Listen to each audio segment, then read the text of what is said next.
오늘도 예배의 자리에 사모함으로 나오신 여러분들 주님의 이름으로 환영하고 또 축복합니다. 오늘도 하나님께서 우리 가운데 함께 하시는 줄 믿습니다. 또 우리의 기도를 들으시고 반드시 응답하실 줄 믿습니다. 오늘도 그 믿음으로 우리가 이 자리에 나와왔고 또 이 자리에 앉아 있습니다. 우리의 기도는 모든 것이 은혜입니다. 하나님께서 우리를 이 자리로 부르신 것도 은혜요. 또 우리가 순종할 수 있게 하셔서 이 자리에 앉게 하신 것도 은혜요. 또 하나님의 뜻대로 우리가 기도하게 하신 것도 은혜요. 또 하나님께서 그 기도를 들으시고 응답하시는 것도 은혜입니다. 그래서 모든 것이 은혜인 줄 믿습니다. 이 진리가 깨달아지고 누려지는 오늘 이 저녁이 되시기를 주님의 이름으로 축복합니다.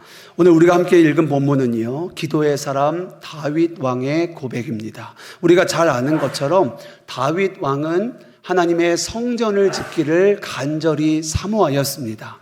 그래서 그가 왕이 되자마자 가장 먼저 한 일이요, 블레셋에 빼앗겼던 여호와의 법궤를 다시 찾아오는 일이었습니다. 오늘 본문은요, 그렇게 다윗이 바라고 소망하였던 여호와의 법궤를 찾아오고 난 다음에 하나님께 드렸던 찬양의 고백입니다. 그 기도인 거예요. 다윗이 이제 하나님 앞에 이 찬양의 고백을 드리는 겁니다. 말씀 한 절 한 절이 너무나 귀하고 또 귀합니다. 오늘 이 말씀 다 살펴보지 못하겠지만 오늘 이 다윗의 고백을 통하여 우리가 아는 기도 안에 흐르는 놀라운 은혜들을 우리가 바로 알고 또 기도하는 자리가 되기를 소망합니다. 자, 그러면 첫 번째 기도의 은혜는 무엇인가? 하나님은 우리를 반드시 도와주십니다. 우리 오늘 본문 10절 말씀 다 함께 읽겠습니다. 16장 10절이요. 시작. 그의 성호를 자랑하라. 여호와를 구하는 자마다 마음이 즐거울지로다. 아멘. 우리는 보통 고통이 찾아오면, 고난이 찾아올 때 기도합니다. 병에 들거나 문제가 생기거나 또 어려움을 만나거나 또 막막할 때 우리는 기도의 자리를 찾아 나아갑니다. 사실 그렇습니다. 대부분의 기도자는요, 고난과 광야의 자리에서 하나님을 깊이 만나게 됩니다. 성경에 나오는 기도의 사람들이 다 그렇습니다. 스데반의 순교 이후에 초대교회도 그랬고요. 또 바울도 그랬습니다. 그리고 오늘 본문의 다윗도 그랬습니다. 그러나 그렇게 환난 가운데 기도하게 된 기도자들이 동일하게 고백하게 되는 것들이 무엇입니까? 하나님이 나의 기도를 들으시고 응답하셨다라는 고백인 줄 믿습니다. 그렇습니다. 어떤 어려움과 고난 가운데서 우리가 기도할지라도 기도하는 자는 하나님이 반드시 그 마음을 평안하게 하실 뿐 아니라 그 마음 가운데 즐거움으로 임하게 하시는 줄 믿습니다. 빌립보서 4장 6절에서 7절 우리 같이 읽겠습니다.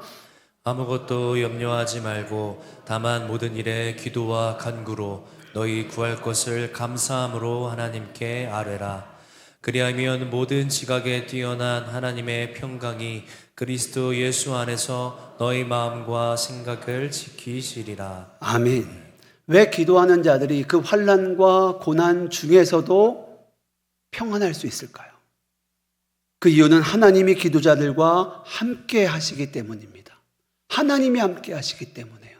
평강의 하나님이 우리와 함께 하실 뿐만이 아니라 우리를 주장하시는 거예요.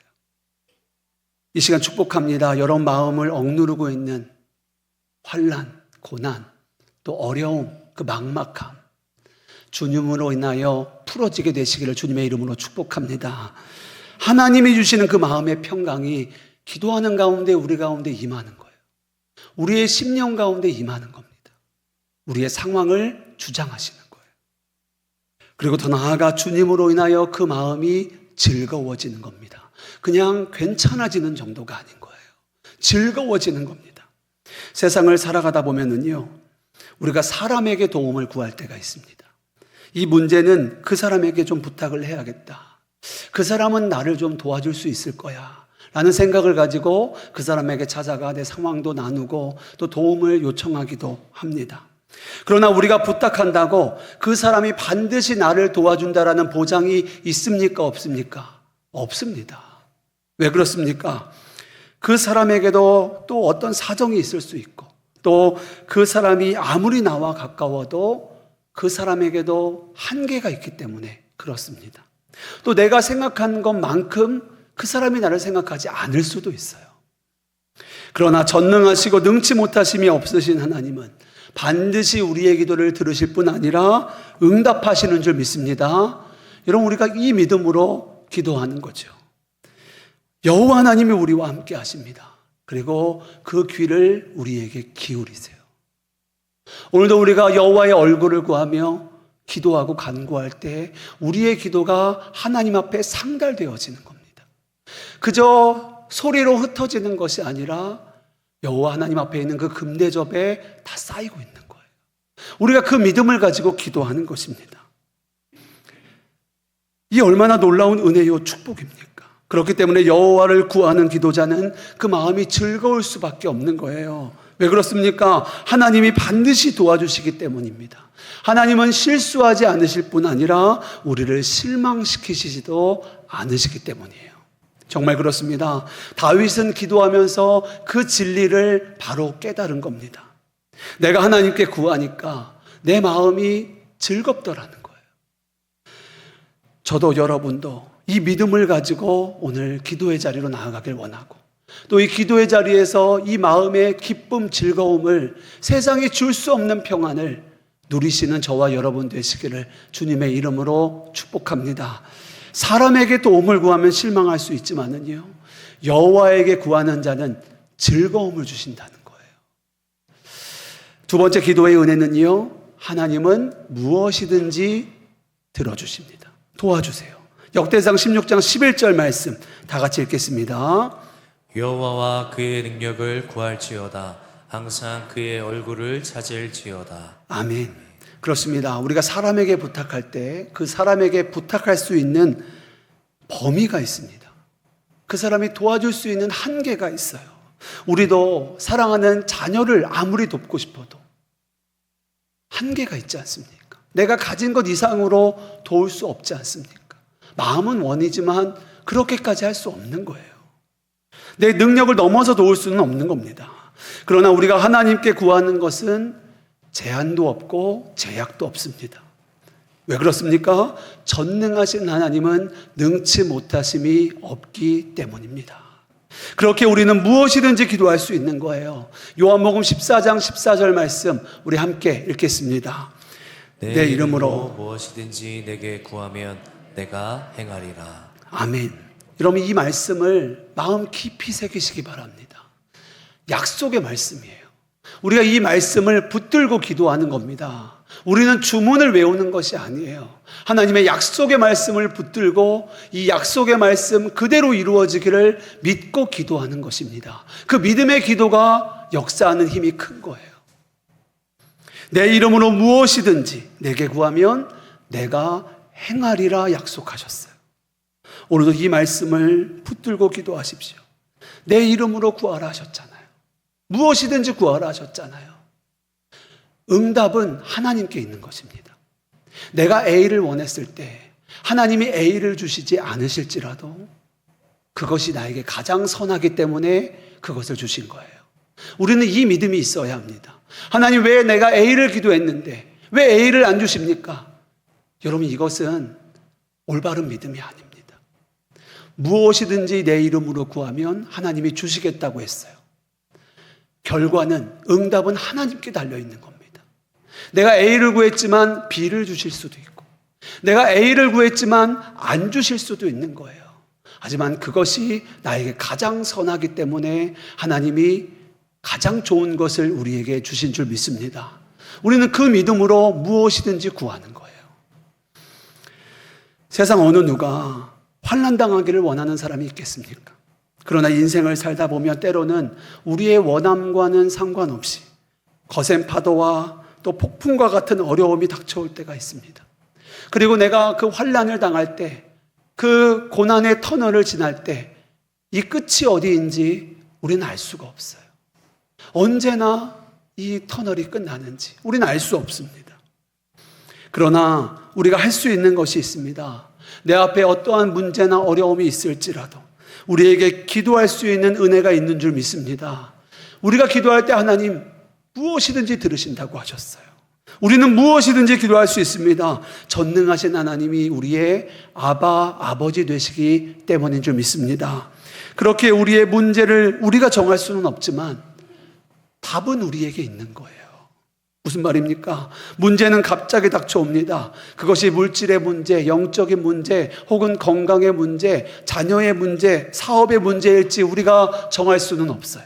그러나 그 문제를 풀어갈 해답은 우리에게 이미 주어진 거예요. 그것이 무엇입니까? 기도가 답인 줄 믿습니다. 기도가 길인 거예요. 기도가 우리에게 능력인 겁니다.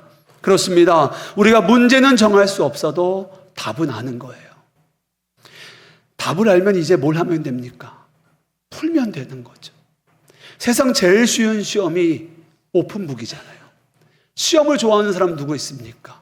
근데 내 옆에 책이 있는데, 교과서가 있는데, 그러면 그거보다 더 쉬운 시험이 어디 있겠습니까? 답을 보고 쓰기만 하면 되는 거지 않습니까? 주님이 말씀하셨습니다. 내가 길이요 진리요 생명이다 하셨어요. 내 이름으로 무엇이든지 내게 구하면 내가 행하리라 약속하셨습니다. 우리가 기도할 때 하나님은 무엇이든지 도와주십니다. 우리가 그 믿음으로 오늘도 나아가 기도하는 거예요. 그렇게 기도의 한계를 은혜로 돌파하여 그 은혜를 충만하게 누리는 저와 여러분 되시기를 주님의 이름으로 축복합니다. 세 번째, 우리가 기도하면은요, 하나님은 언제든지 도와주십니다. 우리 아까 읽었던 16장 11절 말씀 다시 한번 읽겠습니다. 여호와와 그의 능력을 구할지어다. 항상 그의 얼굴을 찾을지어다. 아멘. 마지막에 항상 그의 얼굴을 찾으라 하였습니다. 여러분, 기도하되 문제가 있을 때만 기도하는 것이 아니라요, 기도를 했다 안 했다 하는 것이 아니라요, 항상 기도하는 저와 여러분 되시기를 주님의 이름으로 축복합니다. 여호와와 그의 능력을 구할지어다. 항상 그의 얼굴을 찾으라 말씀하셨습니다. 대부분 우리는 문제가 생기고 고난이 찾아오면 기도합니다. 그래서 저도요, 갑자기 새벽 기도에 누가 나오시면 저도 깜짝 놀라는 거예요. 무슨 일이 생기셨나? 어떤 문제가 생기셨나? 그런 생각이 먼저 드는 겁니다. 그러나 우리가 문제가 있으면 기도하고 아니면 안 하는 그런 것이 아니라 우리는 항상 여호와의 얼굴을 구해야 하는 줄 믿습니다. 여러분, 우리가 범사에 기도해야 돼요. 물론 고난 때문에 우리가 고난을 통하여 기도의 문으로 들어가기도 합니다. 또 고난을 통하여 우리가 기도자가 되기도 해요. 그러나 정말 중요한 것은요, 우리가 기도로 계속하여 은혜가 충만해야 될 줄 믿습니다. 기도로 그 은혜가 충만해야 되는 거예요. 기도해야 은혜가 충만한 겁니다. 여러분, 기억하셔야 돼요. 그렇습니다. 문제 해결만이 아니라요, 항상 기도하여서 충만한 은혜 가운데 살아가시는 저와 여러분 되시기를 주님의 이름으로 축복합니다. 여러분, 정말입니다. 하나님은 우리가 기도하면 언제든지 도와주세요. 충만한 은혜를 주십니다. 우리가 사람에게 도움을 구하는 것은요, 한 번, 두 번은 도움을 요청할 수 있습니다. 그리고 또 한 번, 두 번은 우리가 그 도움을 받을 수도 있어요. 근데 우리가 계속하여 하기는 어렵습니다. 나도 낯짝이 있죠. 낯짝이 있는데 몇 번이고 계속하여 도움을 요청할 수 있겠습니까? 그리고 세상 그 누구도요, 항상 도와주는 사람은 없습니다. 한 번, 두 번은 도와줄 수 있죠. 근데 어떻게 언제나 끝까지 도와줄 수 있겠습니까? 누가 그럴 수 있겠어요? 사람에게는 언제나 한계가 있음을 우리는 알게 되는 거예요. 그러나 하나님은 항상 도와주시는 줄 믿습니다. 언제든지 도와주신다는 거예요. 우리 시편 121편 4절 우리 함께 읽겠습니다. 이스라엘을 지키시는 이는 졸지도 아니하시고 주무시지도 아니하시리로다. 아멘. 얼마나 놀라운 말씀입니까? 하나님은 항상 도와주실 뿐만이 아니라 졸지도 아니하시고 쉬지도 아니하신대요. 항상 도와주신대요. 우리를 먼저 기다리고 계시는 거예요. 도와줄 준비를 하고 계시는 거예요. 이스라엘을 지키시는 이는 졸지도 아니하시니라. 저도 항상 기도의 자리에 가보면요, 이걸 경험합니다. 내가 기도하기 위하여 그 자리에 나아간 것 같은데요, 주님이 먼저 와서 그 자리에 기다리고 계시는 거예요. 그 주님을 만나는 겁니다. 주님이 우리의 기도를 기뻐하실 뿐만이 아니라요, 주님이 우리에게 주실 은혜도 예비하여 주신 거예요. 우리가 그 기도의 자리에 나아가 그 은혜를 취하는 겁니다. 이사야 62장 1절 말씀도 같이 읽겠습니다.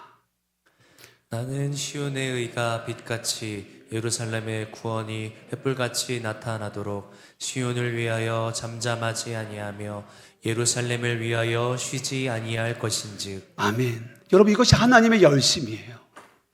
우리를 향한 하나님의 열심입니다. 하나님이 열심이 있으시대요.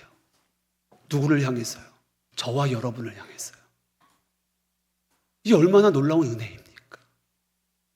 쉬지도 않으시고 잠잠하지도 않으신데요, 시온의 의가 빛같이 예루살렘의 구원이 횃불같이 나타나게 하시기 위하여 쉬지 않으신대요. 이 하나님의 열심이 먼저 우리에게 있는 거예요. 그리고 우리는 그 은혜를 기도의 자리에서 누리는 겁니다. 기도는 사람의 열심이 아니라 하나님의 열심으로 이루어지는 줄 믿습니다. 오늘도 우리를 기도의 자리로 부르신 것은 우리의 생각이 아닌 거예요. 우리의 결정이 아닌 거예요. 먼저 하나님이 저와 여러분을 부르신 줄 믿습니다. 오늘도 주의 도우심을 구할 때 쉬지 않으시는 주의 선한 손이 저와 여러분 가운데 임하는 거예요. 네 번째, 하나님은 어디서나 도와주십니다. 우리 역대상 16장 14절 다 같이 읽겠습니다. 그는 여호와 우리 하나님이시라. 그의 법도가 온 땅에 있도다. 아멘. 그의 법도가 어디에 있다고요? 온 땅에 있대요. 우리가 사람에게 도움을 부탁하려면요, 그 사람이 있는 곳까지 가야 됩니다. 그래야 그 사람을 만나는 거예요. 그래야 도움을 요청하는 거예요. 그 사람이 도와줄 수 있는 만큼만 또 우리는 도움을 받습니다. 그러나 하나님이 도우시는 것은 시간과 공간을 초월하는 줄 믿습니다. 우리는 어디서나 주님께 기도할 수 있어요. 내가 어디에서 기도하여도 주님은 들으십니다. 이 얼마나 놀라운 은혜예요. 예를 들어 우리가 군대 간 자녀를 위해서 근심합니다. 내가 어떻게 할 수 있는 게 없잖아요. 이미 보냈는데 내가 갈 수도 없고 할 수 있는 것도 없습니다. 그러나 우리가 그를 도와줄 수는 없어도 우리가 그를 위하여 기도할 때 하나님께서 도우시는 줄 믿습니다. 사람은 사람이 도울 뿐이지만 하나님께 기도하면 하나님이 도우시는 거예요. 어디서든지 도와주신다는 겁니다. 그의 법도가 온 땅에 있도다. 다섯 번째, 하나님은요, 영원히 도와주십니다. 역대상 16장 15절 말씀 다 같이 읽겠습니다. 너희는 그의 언약 곧 천대에 명령하신 말씀을 영원히 기억할지어다. 아멘. 우리가 자녀를 도우려고 해도요, 내가 살아있을 때나 도울 수 있고 또 내가 가진 능력의 한계만큼 내 자녀를 도울 수 있습니다. 그게 내 힘과 능력의 한계예요. 언젠가 우리가 다 죽더라도 유산을 물려줘도 우리가 가진 것 안에서 물려줄 수 있는 거죠. 또 우리가 물려주는 유산은요, 영원하지도 않아요. 그러나 우리가 하나님께 기도할 때 하나님의 도우심은 영원한 줄 믿습니다. 기도는 결코 사라지지 않습니다. 영원하신 하나님이 영원히 기억하시고 반드시 이루시는 거예요. 우리가 자녀들을 위하여 우리의 가진 것을 물려주는 것도 좋은 일이겠지만, 그러나 우리가 정말 자녀들에게 나누어져야 할 것은요, 다른 무엇보다도 기도인 줄 믿습니다. 오늘도 우리가 자녀를 위하여 기도할 때 하나님은 영원히 그 기도를 기억하실 거예요. 그리고 응답하실 겁니다. 그리고 우리의 자녀들과 함께 하실 거예요. 그리고 그 기도를 이루어 가실 겁니다. 정말 그렇습니다. 그래서 부모의 기도가 그렇게 중요하다 하는 거죠. 그런데 여기서 우리는 한 걸음 더 나아가야 합니다. 부모의 기도도 물론 중요하죠. 그러나 정말 중요한 것은요, 우리의 자녀가 기도의 사람이 되어지는 거예요. 이렇게 말씀하면 다들 이런 생각합니다. 목사님, 당연히 저도 그걸 원하죠. 근데 지금 예배도 잘 안 나오는데 하나님과 이렇게 관계가 멀어졌는데요. 이런 낙심이 먼저 드시는 분들 계실 수 있습니다. 그러나 여러분, 믿음은 바라는 것들의 실상이라 하셨어요. 보이는 것들의 증거다 말씀하셨습니다. 지금 상황과 현상을 보지 마시고 믿음의 눈을 들어 영원히 응답하실 하나님을 붙잡으시기를 축복합니다. 지금 내 옆에 남편이 함께 예배하고 있는 모습을 믿음으로 바라보며 기도하는 거예요. 내 자녀와 함께 기도하는, 내 자녀가 기도하는 그 모습을 믿음으로 바라보며 기도하는 거예요. 내 자녀와 또 그의 자녀가 함께 기도하는 모습, 그것을 바라보면서 기도하는 겁니다. 우리를 영원히 도우실 하나님이 그 일을 반드시 우리 가운데 응답하실 줄 믿습니다. 제가 몇 번 말씀드렸죠. 3대 신앙이 중요합니다. 3대 신앙. 이게 성경에 나오는 신앙, 계대의 신앙이에요. 믿음의 1세대는요, 그 다음 세대와 그 다음 세대까지 책임져야 합니다. 제 아버지가 믿고, 지금 제가 믿고 있고요. 그리고 제 아들 정우, 지우, 또 연우가 믿고 있습니다. 자, 그러면 3대가 다 된 거죠. 이렇게가 3대죠. 저희 아버지에게는 저와 저의 자녀들까지 거기가 책임인 거예요. 저는요, 저와 저의 자녀와 정우의 자녀, 지우의 자녀, 연우의 자녀까지가 저의 책임인 거예요. 자, 이렇게 계대의 신앙, 이렇게 3대, 또 3대, 또 3대, 이렇게 계대의 신앙이 계속 이어지면 어떤 일이 일어나겠습니까? 우리가 1000대까지 복을 받는 거예요. 그 축복의 가문이 되어지는 겁니다. 이 일을 위해서는요, 이 계대의 신앙이 끊어지면 안 되는 거예요.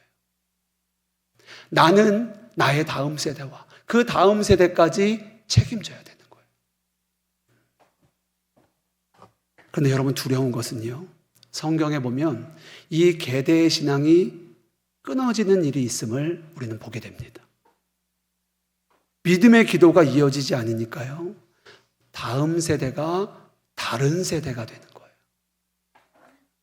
그게 여호수아 시대 바로 다음에 나오거든요. 우리 말씀 한번 찾아보겠습니다. 사사기 2장 10절 말씀 읽겠습니다. 그 세대의 사람도 다 그 조상들에게로 돌아갔고 그 후에 일어난 다른 세대는 여호와를 알지 못하며 여호와께서 이스라엘을 위하여 행하신 일도 알지 못하였더라. 아멘. 이게 오래 지난 게 아니라요, 여호수아의 다음 시대예요. 뭐라고 말합니까?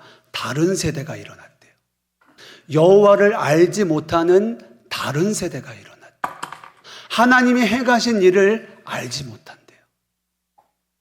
그럼 두렵지 않습니까? 하나님을 알지 못하는 다른 세대가 되는 거예요. 우리의 자녀가, 또 그 자녀가 하나님을 알지 못하는 다른 세대가 되는 거예요. 이 일이 저와 여러분의 가정에, 우리 교회에 일어나서야 되겠습니까? 여러분, 앞으로 한국교회가 어떻게 될까요? 앞으로 한국교회의 미래는 어떻겠습니까? 지금 우리는 골든타임을 지나고 있습니다. 지금 우리가 기도하고 우리의 자녀들을 위해 하나님 앞에 은혜를 구할 때 하나님께서 응답하실 줄 믿습니다. 우리가 그 믿음을 가지고 지금 기도해야 되는 거예요. 영원히 우리의 기도를 응답하실 하나님께 간절히 기도해야 합니다. 우리가 기도하면 하나님이 영원히 도우신다 했어요. 많은 분들이 한국교회 앞으로는 어려울 거다, 교회가 사라질 거다, 이런 말들 말씀 많이 하십니다. 그러나 여러분 기억하십시오. 지난 2000년의 한국교회 교회사, 세계 교회사 가운데요, 한 번도 교회가 어렵지 않은 적은 없었습니다. 위기가 아니었던 적이 없어요. 그러나 기도하는 사람들을 통하여 하나님은 그 일을 이루어 가신 거예요. 하나님 나라의 역사를 계속하여 이어가신 겁니다. 사람들은 어떤 수치를 주장하고 통계를 주장합니다. 이제 인구도 줄고 믿는 사람도 줄고 헌금도 줄고 세상은 이렇게 변화되고 교회는 점점 어려워지고 사람들은 하나님을 안 찾을 거고 계속 이렇게 수치와 통계를 주장합니다. 물론 이것은 사실이고 현상입니다. 그러나 사랑하는 성도 여러분, 현상을 보지 마시고요. 우리가 이때에 구해야 할 것은 믿음의 눈으로 하나님을 바라보는 것입니다. 그리고 은혜를 구하는 거예요. 영원히 우리의 기도에 응답하실 주님을 바라봐야 됩니다. 그리고 기도해야 돼요. 오늘도 우리는 그 믿음으로 기도하는 겁니다. 그렇게 우리의 자녀와 다음 세대를 위하여 기도할 때 하나님은 영원히 그들과 함께 하실 줄 믿습니다. 다가올 미래를 염려하는 것으로만 머물지 마십시오. 보여지는 상황과 현상에 낙심하지도 좌절해 있지만도 마십시오. 믿음의 눈을 들어 여호와를 바라보셔야 돼요. 믿음은 바라는 것들의 실상이라 하셨어요. 주님이 하실 일을 기대하며 기도하는 거예요. 낙심하지 아니하고 기도하는 겁니다. 어느 시대나 그랬습니다. 기도하는 사람이 다수였던 적은 없었어요. 언제나 교회 안에도 헌신자는 소수였고 기도자는 소수입니다. 언제나 그렇습니다. 목사님들 사이에 20-80 법칙이 있습니다. 들어보신 분 혹시 계세요? 20대 80 법칙. 무슨 말인가? 100명이 있으면 20명 헌신하고 80명은 하지 않는다는 거예요. 근데 그 20명이 사라지잖아요? 또 다른 20명이 세워집니다. 그것도 은혜예요. 또 20명은 헌신하고 80명은 헌신하지 않는다는 거예요. 그래서 그 20명보다 많아지면 교회가 부흥한다라고 얘기하고 그 20명보다도 적어지면 일할 사람이 없다. 교회가 어렵다라는 얘기들이 나온다는 거예요. 여러분, 그런데 정말 그렇습니까? 교회가 정말 그럴 수밖에 없는 걸까요? 100명이 있으면 100명이 다 기도하는 것이 하나님의 뜻 아닙니까? 우리 자녀들이 100명이 있는데 100명 다 구원받는 게 하나님의 뜻 아닙니까? 100명 중에 20명만 구원받고 80명은 구원 못 받는 겁니까? 아니잖아요. 우리는 하나님의 뜻이 임하도록 기도하여야 합니다. 모든 사람이 다 구원받기에 이르기를 하나님은 원하신다 하셨어요. 우리 모두에게 누군가에게 이 명령을 하고 누군가에게는 안 하신 거 아닙니다. 항상 기도하라고 하셨어요. 쉬지 말고 기도하라고 하셨어요. 기도로 살라는 겁니다. 여러분, 믿음으로 기도하셔야 합니다. 끝까지 기도하셔야 돼요. 쉬지 말고 기도하셔야 합니다. 자녀를 위해서도 믿음으로 기도하시고 우리 교육부를 위하여서도 다음 세대를 위하여서도 믿음으로 기도하시고 교회를 위하여서도 믿음으로 기도해야 합니다. 사실 기도하는 사람보다요 기도하지 않는 사람들이 더 많음을 우리는 보게 돼요. 그래서 우리는 기도하면서도 사람을 보면서 마음이 무너질 때가 있습니다. 넘어질 때가 있어요. 저 사람들은 기도 안 하고도 잘 사는데 나는 기도하면서도 왜 이렇게 고생스러울까? 세상 사람들만 아니라 교인들만, 같은 교회 사람들만 보아도 그래요. 기도 안 하고도 저렇게 편안해 보이고 고생 없이 사는 것 같은 거예요. 그러면서 우리 안에 시험이 찾아오는 겁니다. 그러나 우리는요, 잘 사는 길을 따르는 것이 아니라 바른 길을 따르는 자임을 기억하십시오. 정말 그렇습니다. 기도는 잘 사는 길이 아니라요, 좁은 길이에요. 성경에 왜 좁은 길이라 했습니까? 길이 좁아서가 아니에요. 사람들이 찾지 않아서 좁은 길이라고 성경은 말합니다. 그 좁은 길이 바른 길인 거예요. 그 좁은 길이 진리의 길인 거예요. 사람을 보지 마시고 상황을 보지 마시고 형편을 보지 마시고 말씀을 보십시오. 말씀은 우리에게 기도하라 하셨어요. 그것이 하나님의 뜻을 바로 가는 겁니다. 기도가 사명의 길인 거예요. 날마다 때마다 기도하되 사람의 반응을 돌파하여 하나님의 뜻을 이루어가는 저와 여러분 되시기를 주님의 이름으로 축복합니다. 기도의 한계를 은혜로 돌파하는 저와 여러분 되시기를 주님의 이름으로 축복합니다. 우리 이 시간 함께 찬양하고 기도하겠습니다. 오늘 우리가 우리의 기도를 들으시는 전능하신 하나님께 우리 함께 오늘 말씀 붙들고 찬양하고 기도하겠습니다.